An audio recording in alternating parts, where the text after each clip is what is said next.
কিন্তু স্বর্গে একটা অসুবিধা আছে, সেই অসুবিধাটার জন্য আপনারাই বিচার করবেন যে আপনারা স্বর্গে যাবেন কিনা। স্বর্গে, সঞ্জয় বাবু, স্বর্গে একটা অসুবিধা আছে, সেটা হচ্ছে কি, যে যেই পরিমাণ আপনার ক্ষুধা লাগবে স্বর্গের দেবতারা এই পরিমাণ আপনাকে খেতে দেবে না। ওখানে সুন্দর সুন্দর পাকা ফল আছে, কিন্তু গাছের ডাল থেকে ছুটে আপনি খেতে পারবেন না। ক্ষুধার ঠেলায় আপনি জল খেতে যাবেন, ওই সরোবরে নদীতে যে স্রোতস্বিনী ধারা আছে, ওই জল আপনি হাতে উঠে খেতে পারবেন না। তো ওখানে যারা স্থায়ী দেবতা আছে, ওরা যা খাইতে দেবে আপনার তাই খেতে হবে, ফলে স্বর্গীয় শান্তি নেই। জান্নাতের সবচেয়ে বড় বিষয়টা কি?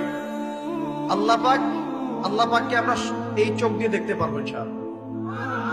জান্নাত মানে কি? যা ইচ্ছা তাই করতে পারবেন।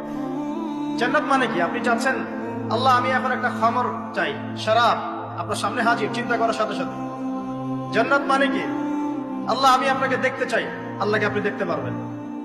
জান্নাত মানে কি? আপনি মধুর নহর, দুধের নহর, পানির নহর, শরাবের নহর, হুরুন ঈন চতুর্দিকে ঘোরাফেরা করছে।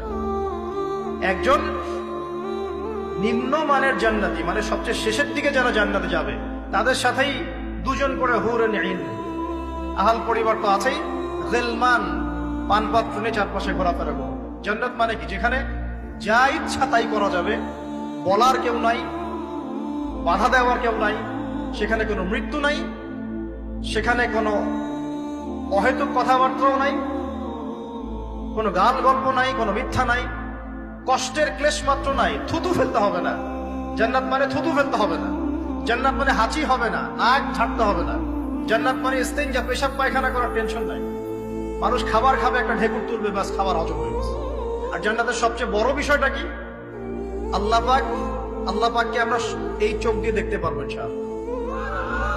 আর তার সমকক্ষ একটা বিষয় হচ্ছে, আল্লাহ পাক বলে দিবেন যে আমি তোমাদের সবার উপর সন্তুষ্ট হয়ে গেলাম, যাও কোনোদিন অসন্তুষ্ট হবে।